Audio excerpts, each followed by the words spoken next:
Welcome to the Portland Football Club's Sportsman's Night. Your host for the evening is Tim Ginniver.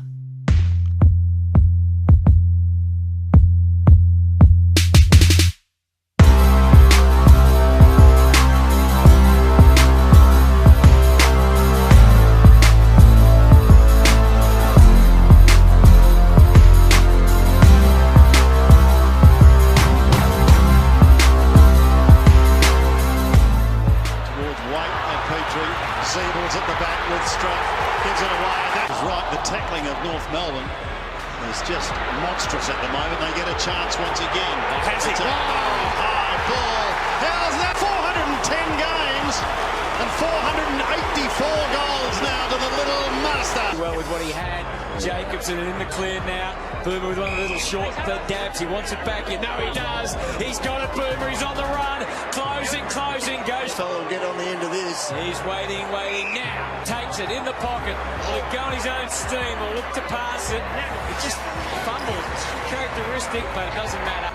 Almost within range, not quite. Gee, Boomer, how are you going to get this? That's how. Oh, the big power forward. Maybe a little gentleman margin. Gibson crafts the kick around the corner. Jetta versus Harvey. Stretch came. It was an important decision for him to leave his man, but they just stayed ahead of the game, the Roos. It had to be a throw. And finally, a goal for Wells and Harvey. Incredible career. Oh, he's gone very hard. Look at it come back. Come on back. Melbourne's impact was from Petrie. Look at White. Flash through. Harvey only had a split second to sum it up. Oh, Boomer, what a kick. And screws it back. Oh, it's gone. It's linked down the back. It's all North. Harvey 6. With Atley and Swallow, Goldstein charging that pack. Boomer's been pretty quiet by Boomer standards, but he's away here with a penetrating hand pass off to Cunnington from 52 metres. Vacant square and stay in play. Ibbetson's caught and he's gone. What a great tackle, but what a time to do it. He brings it back. He brings it back all right. What a goal. Boomer. Read it well, Jay. Little flick, Boomer. Back inside Gibson. Harvey continues to run. That was a very, very, very clever kick. Kicks landed with Nahas and Harvey.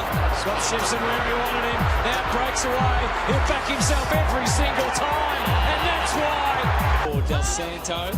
Waite was out of position, but Harvey wasn't. It's like a low-hanging fruit for Brent Harvey. Crossbone went to ground. Thomas there, quickly to his feet, but not in time. Coming through as Chaplin, knocks it towards the boundary. Grabbed by Harvey, puts it around the corner. Time to get up to Thomas. Quarter by North Melbourne. Harvey off a step. He might get the right bounce here. Rolling it home, I reckon. Missed by Miles, one of his few blemishes. Comes on, but Wells gives a hand pass to Harvey. Loves this situation. Accelerates through the curve. In a row, his average more than 20 disposals for his second of the night. He slides it home. Down the line, sees him again. Don't tell me Boomer's going to keep going. Goes for home. Goal number 4. A little champions got 4. Garvin meantime is trying to pick out critters. Here's Harvey, just pulls the kick. West Australian, of course, good over the journey too for a number of clubs. Spiral kick comes inside the forward 50. Oh, Lindsay Thomas lurking. Petrie, there's an arm hold. Yes, sir. Free kick North. Boomer time. Play on advantage. And the elbow. Accidental, of course. Yeah. Boomer! Boomer Harvey! Of all people! Knocked it away from Williams. Kicks a high one down to Harvey, asking a lot of him. Will he crumb 2 Collingwood players? Turns around and celebrates a goal. Big fly, couldn't quite. Demont's been good. Wide to Harvey. Harvey! Oh, yes! He's had he's given it to Boomer. Oh, great stuff. There it is. Andy Daniel Wells wants to go to the pocket and finds Harvey. The veteran doesn't let them down. He just caresses it through. Door will fly at this. But 3 to beat in the air. Parker at ground level. Taken by Harvey, who kicks a goal. Bruiser, get into the hands of Wells. Now Harvey, listen to the crowd. They love his work, and he always makes good decisions. And he just charged for it. Let's give it on to And very respectful, the Adelaide players, to these North Melbourne champions. Drew Petrie and Boomer Harvey, Nick Del Santo and Michael Ferrito in their send-off games from North Melbourne tonight. Who knows which of those will continue to play? Rory Sloane with some great words then and puts the arm around Boomer Harvey. So sensational stuff. They'll go over. They'll know they're very happy within themselves. They're playing in finals football next weekend, still Lingy, but they'll be very respectful of what's about to happen for North Melbourne. Yeah, exactly right, BT. That's what they're setting up for now. All the Adelaide Crows players getting across to the North Melbourne players who are finishing up, finishing up. Some tears there from Drew Petrie as well. Yeah, and their families are just coming out into the ground now. Those players, Drew Petrie with his young son, the Adelaide Crows players, walking across. They're going to set up and give these players the farewell they deserve. It wasn't their night tonight. They didn't get the win. They're going to make sure they go off this ground with the adulation they deserve. 1,345 games between the four players tonight. Michael Ferrito, 275 games. Nick Del Santo, 322 games. Drew Petrie, 316 games. The second most ever at North Melbourne to Boomer Harvey, 432 games. None of the crowd, I mean very, very few, have left this arena tonight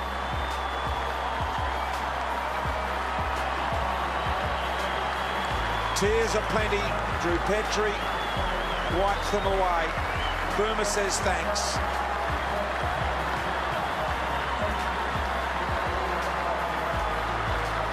And you do get the feeling that that is a goodbye to this ground and this crowd. So what we're going to have here, I think it may be Boomer that gets chaired off, because it's going to require 8 people to chair them all off. And I'm not sure there's 8 strong enough. Some big blokes in amongst them. Crowd are loving it. Families involved. Opposition involved. Crowd involved.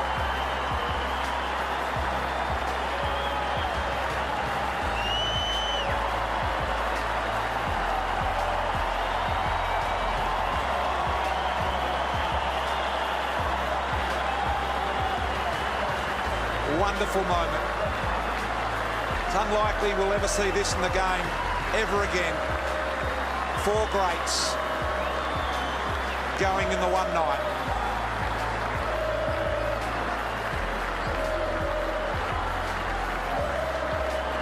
Great respect from the Adelaide Footy Club and their supporters.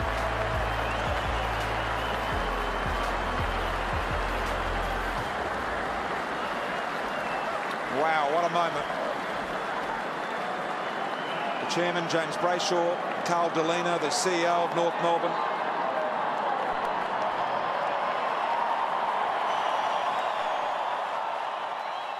Most of the North Melbourne board are here tonight.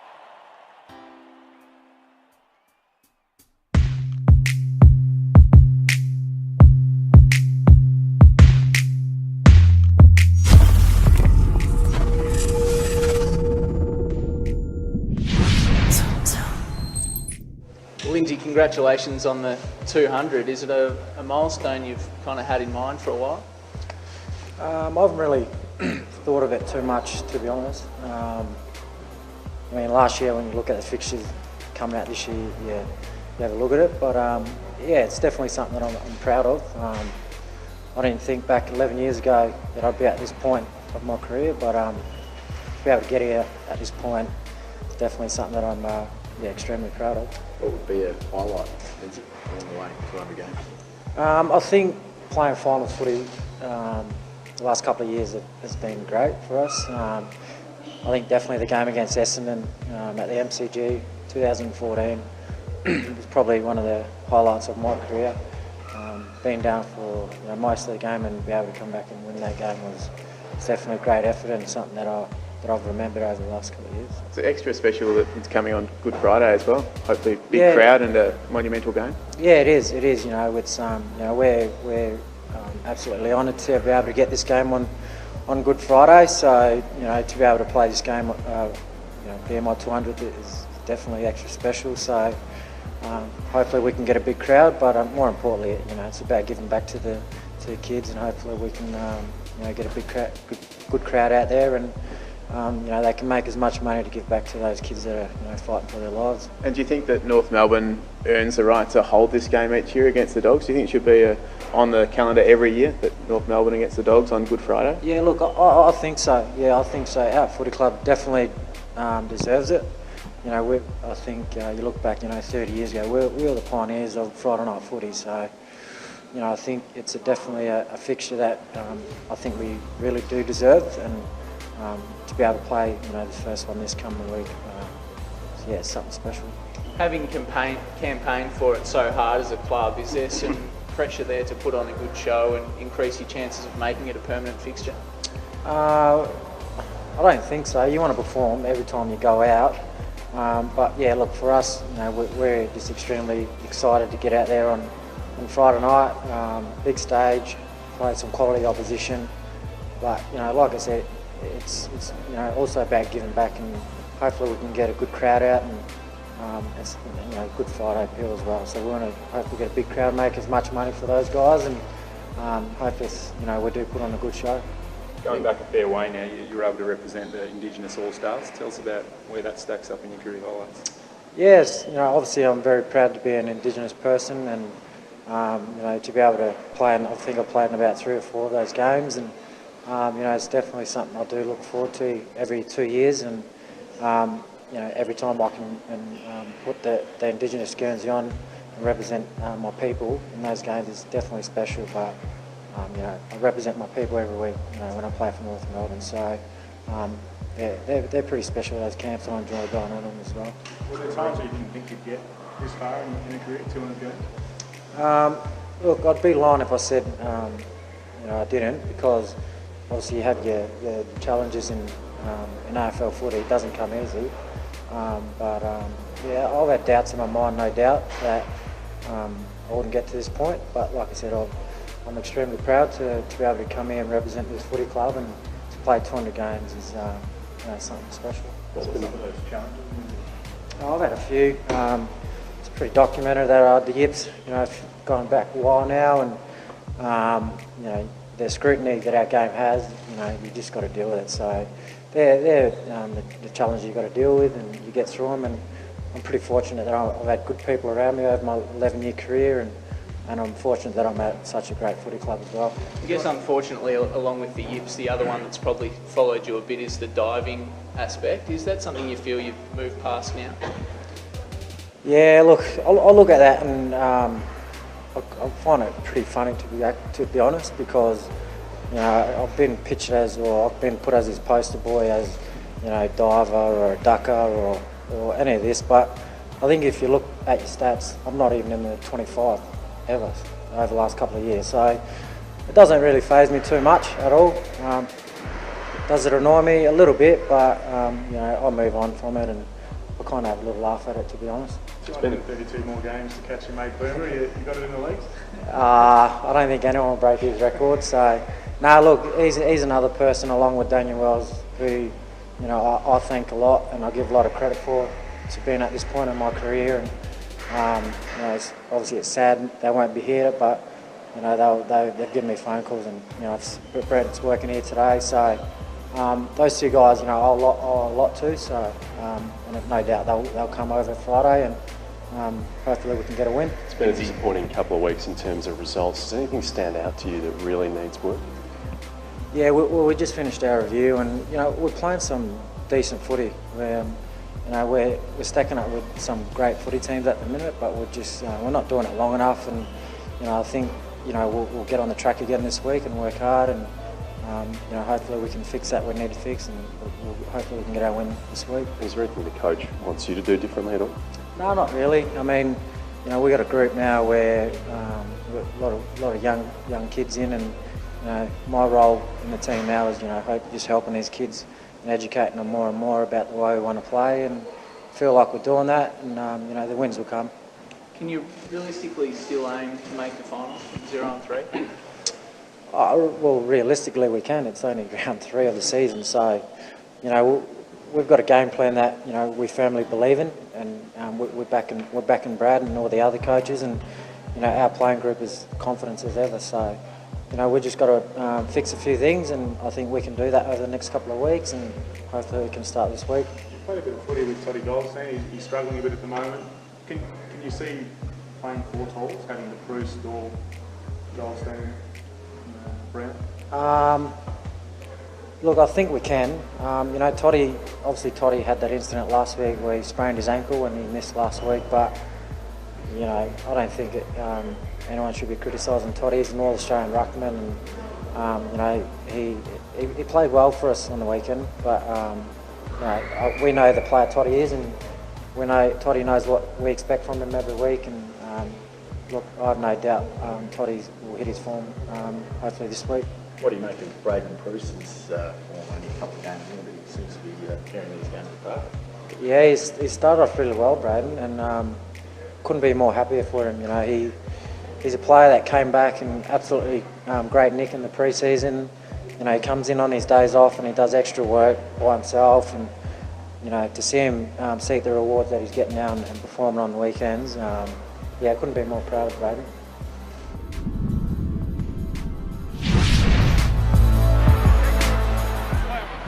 Lindsay Thomas feeding for him. Sard getting there. Lindsay! That is an absolute ripper. He hung up there for an eternity. Beauty. Turned side on top of him. Have a look at this. This is his best one yet. He had to get his head out of the way of the footy. That's got to be the best one we've seen this year, isn't it? He just perched on top. Yeah, it hasn't quite sunk in yet that I'm finished at the footy club. I mean, I've been here most of my life, and unfortunately it's come to an end. I always thought that I'd only last here 2 or 3 years, and then I'd eventually move back to Adelaide. But I fell in love with North Melbourne. They treated me so good, and they treated my family so good, and I owe them my life because they did save my life, I guess. And I've basically grown up at the footy club. I've come in to the footy club as an 18-year-old kid, and I didn't know what to expect. I couldn't look people in the eye. I couldn't talk. I was really shy. People actually thought I was arrogant because I didn't look at them or give them too much. They've helped me so much in that aspect of my life. Coming out of my shell and put me in positions where now I can go to functions and be able to talk in front of big amounts of people. And my kids absolutely adore the footy club. And now that I'm finished, doesn't mean I'll stop loving the club. I'll still support them. Thomas lurking brilliantly. This will be something. Oh, that is brilliant. Front and centre at its best. The memories that I've had at this footy club is going to last me a lifetime, and playing finals footy and being able to make prelims when people didn't give us a chance, and being able to play in Boomer record-breaking games, and they're the ones that I really will remember. I just wanted to be known as an honest, hard-working person. That's really what I want to be remembered as, and on-field stuff, that's well and truly good. But I think also what I want to be remembered as is the work that I've done off-field, and the stuff I've done through the huddle and our Indigenous programs. Lindsay Thomas feeding for him. Sard getting there. Lindsay! That is an absolute ripper. This is his best one yet. All in all, I just want to be remembered as a true shin boner, and someone that gave his all and never left anything in the tank. Aim on with the left foot down the line ball. Oh, they're a good set of hands. It's a good mark, but again, they haven't got anyone deep in Richo, have they? As soon as he turned around, you see in your middle of the screen there, Blitzas was just set up beautifully. So Lindsay Thomas, there's the career stats, 325 goals. These are the easy ones, Jim. He's not expected to kick these. Well, he's shaping, he's going to give it everything he's got. Lindsay Thomas behind this kick. Oh, no mistake. No problem for Lindsay Thomas. He loved it. And so do the Port fans. And they get around him. Nice moment this. Could not have struck that any better, Lindsay Thomas. Great picture. First goal for Port Adelaide. Kicked plenty for the Kangaroos back home, South Australia.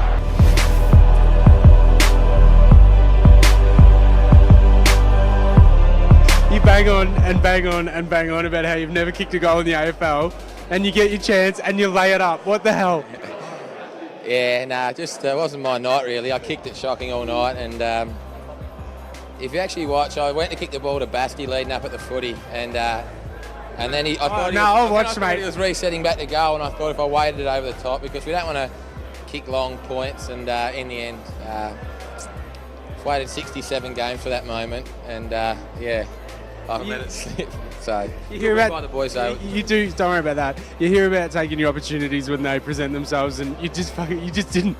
No, I've always said I want to kick a goal against the top 4 team. So no, not really. I've had a bit of a rough night. I've played pretty ordinary, and I got subbed out. So that would have at least put some icing on the cake, but not to be. Well, he's only kicked in his career, Tim, none so far. That would have been his very first at his 67th game. We don't want to worry about it. We don't want to dwell on the fact that you got subbed out or anything, mate. But seriously, when you saw that ball and it was trickling toward the line, you must have thought, I'm a chance here? Yeah, well, as I said, I was laying it up to chip over that for Basti, but then when it started to trickle through, all the boys started like cheering, and I was for a second I just dared to dream, but no, it wasn't to be. So you be thinking about that moment for a while, or just erase it?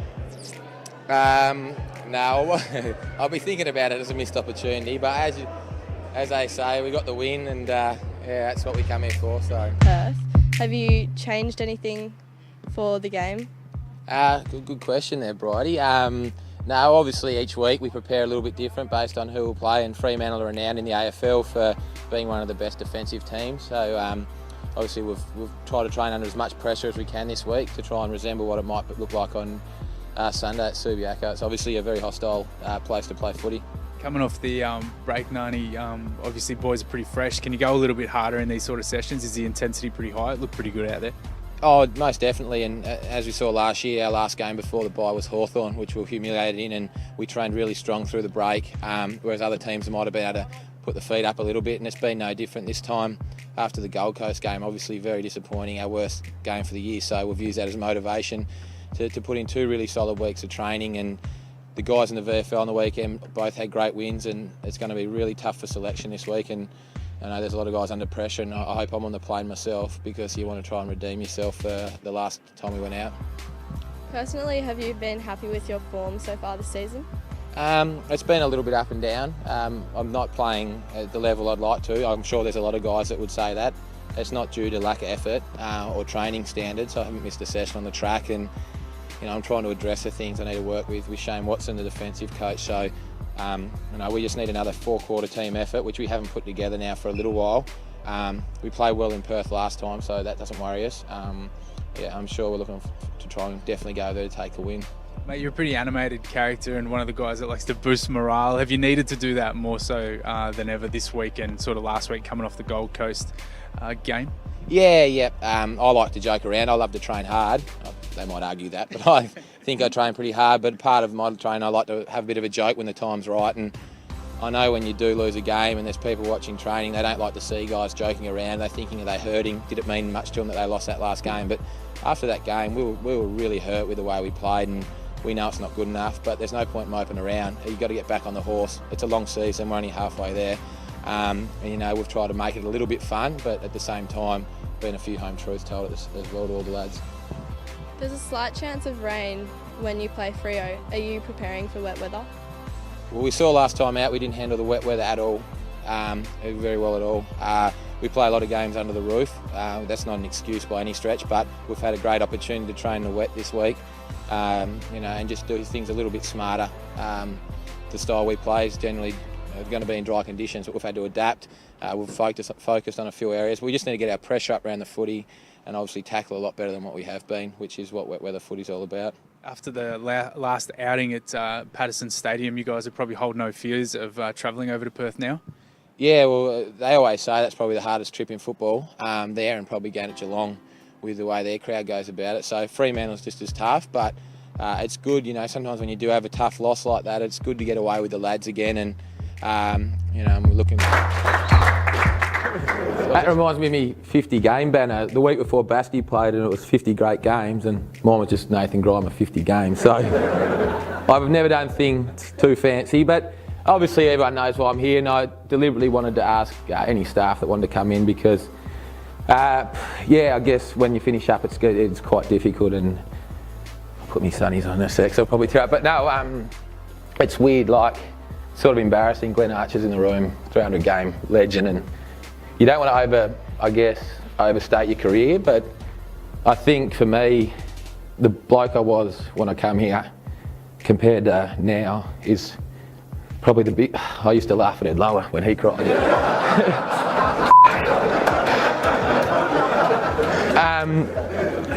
So I'll put these on for a second, boys.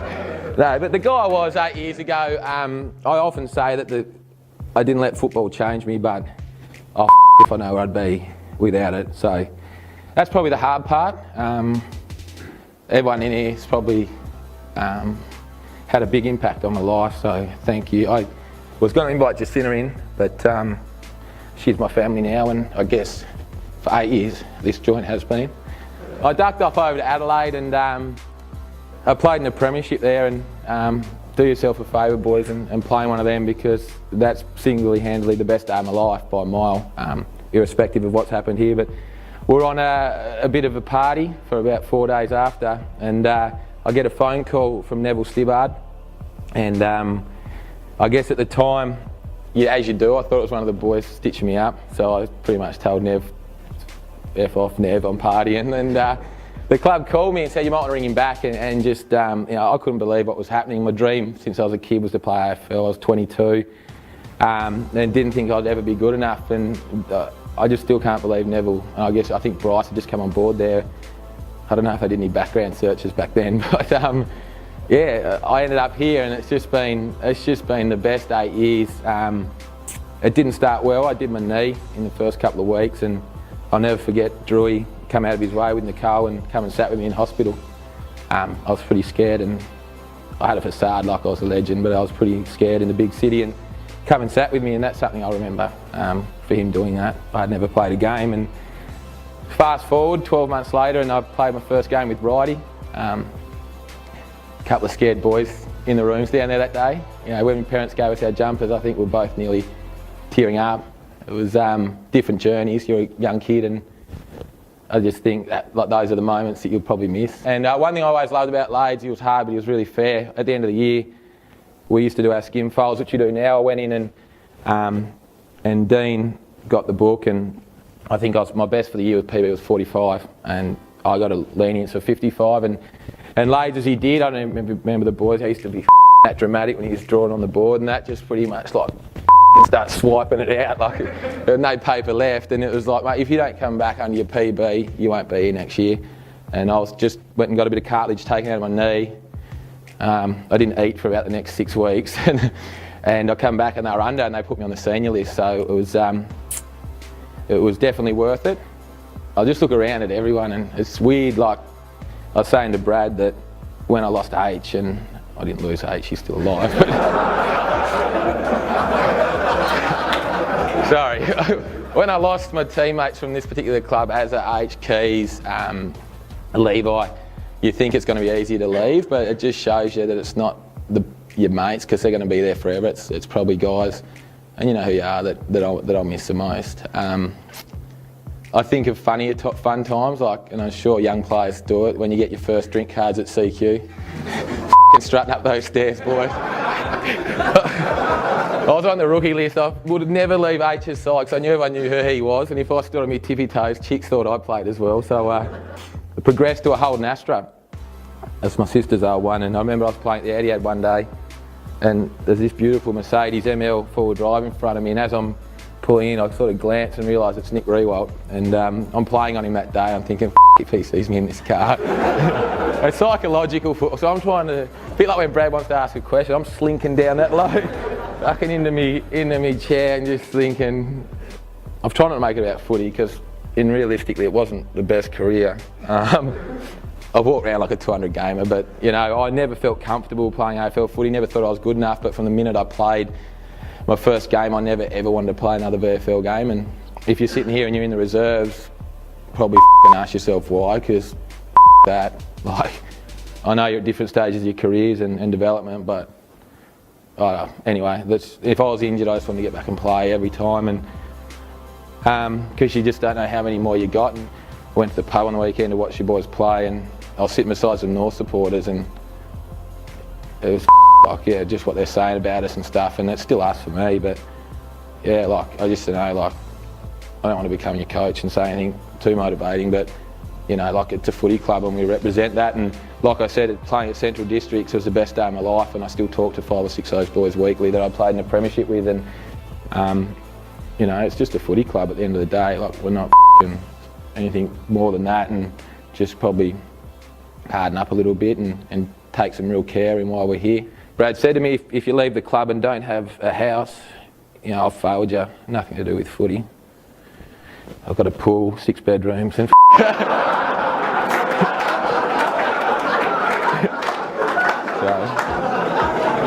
I got $1 million mortgage, but probably Goldie, if anyone that could afford it, but you can't park a RAV4 in that driveway. But just enjoy just enjoy your time here, because whether you go on and be Glenn Archer or Boomer Harvey or, you know, Timmy McGuinness, who give his all and couldn't make it, it's going to be like the best time of your life. And I don't know how to do a resume up, but that's the next thing for me, and jobs don't pay the same out there, but